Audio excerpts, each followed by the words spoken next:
सेनपाई, आप ये क्या कर रही हो? मैं तो बस अपने लिए एक नया एंगल ट्राई कर रही हूँ। क्यों? क्या तुम्हें इससे कोई प्रॉब्लम है? कहानी शुरू होती है हमारे कहानी के प्रोटैगनिस्ट कातायामा कुन के साथ, जो कि अपने बारे में कुछ बातें बता रहा होता है कि मैंने जब हाई स्कूल शुरू किया था तो मुझे पता नहीं लग पा रहा था कि मैं कौन सा क्लब ज्वाइन करूं। तो तब मेरे मिडिल स्कूल के एक दोस्त ने मुझे ड्रामा क्लब ज्वाइन करने को कहा था। मुझे पहले काम ना आने की वजह से और जॉब्स करनी पड़ती थी, पर धीरे धीरे मैंने अपनी जगह यहाँ बना ली है। अब कातायामा का एक सीनियर उसे एक प्ले के कॉस्ट्यूम स्केचेस को एक दूसरे सीनियर निशिदा सेनपाई के पास देने को कहता है। तब कातायामा कहता है कि सीनियर, आप ये स्केचेस खुद ही क्यों नहीं पकड़ा देते? निशिदा सेनपाई तो आपके सामने ही बैठी हैं। तो तब उसका सीनियर कहने लगता है, निशिदा सेनपाई ज़्यादातर शांत रहती हैं, तो किसी को पता नहीं लगता कि वो क्या सोच रही हैं, और इस वजह से वो थोड़ी डरावनी भी लगती हैं। इसलिए ये काम तुम्हें ही करना चाहिए। अब कातायामा उन स्केचेस को निशिदा के पास ले जाता है, जो कि खुद भी स्केचेस बना रही होती है।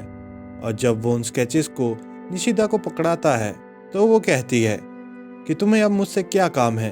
कातायामा कहता है कि ये प्ले के स्केचेस हैं। निशिदा उन स्केचेस को उससे छीन लेती है और कहती है कि दोबारा मुझे डिस्टर्ब मत करना। अब निशिदा वापस से स्केचेस बनाने में लग जाती है। अब कातायामा निशिदा के स्केचेस की तरफ देखता है और फिर वो निशिदा से कहता है कि सेनपाई, आपके कॉस्ट्यूम के स्केचेस तो बहुत ही अच्छे हैं। तो इसके जवाब में निशिदा कहती है कि तुम्हें भी मेरे स्केचेस अच्छे लगे ना, इसलिए मैं अपने स्केचेस अलग से बनाती हूँ। अब ऐसे ही वो दोनों काफ़ी करीबी दोस्त बन जाते हैं, और करीबी से मेरा मतलब बहुत ही ज़्यादा करीबी दोस्त से है। अब एक हफ्ते बाद कातायामा को निशिदा की तरफ से कुछ मैसेजेस आते हैं, और जब वो उन मैसेजेस को देखता है तो वो निशिदा की फ़ोटोज़ होती हैं उन कॉस्ट्यूम्स में। अगले दिन जब वो दोनों क्लब में मिलते हैं तो निशिदा बड़ी एक्साइटमेंट के साथ कातायामा के पास आती है और उससे कहती है कि तुम्हें मेरे भेजे हुए मैसेजेस मिल गए थे ना, तो क्या तुमने उन्हें देखकर कुछ रिलैक्सेशन किया? तो तब कातायामा निशिदा को साइड में बिठाकर उससे बात करने लगता है कि सेनपाई, आपको ये बातें इतनी ज़ोर से नहीं करनी चाहिए। और फिर जब वो दोनों उन फोटोज़ के बारे में बात कर रहे होते हैं तो तब बीच में निशिदा कहती है कि उसे कातायामा की पर्सनल एडवाइस चाहिए और ज़्यादा अच्छी फ़ोटोज़ खींचने के लिए। और फिर वो दोनों निशिदा के रूम में होते हैं, जहां निशिदा कातायामा को अपना फ़ोन पकड़ाते हुए कहती है कि अब इससे और अच्छी फ़ोटोज़ लेना।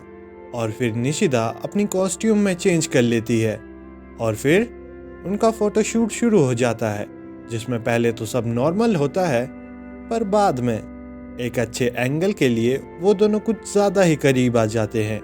और फिर वो दोनों एक प्राइवेट वर्कआउट सेशन की शुरुआत कर देते हैं और उसी काम में लगे रहते हैं। और वर्कआउट सेशन के बाद निशिदा कातायामा से कहती है कि ये वाली फ़ोटोज़ तो काफ़ी अच्छी आई हैं, अब अगली बार से वो कातायामा के पास ही आएगी नई फ़ोटोज़ की एडवाइस के लिए।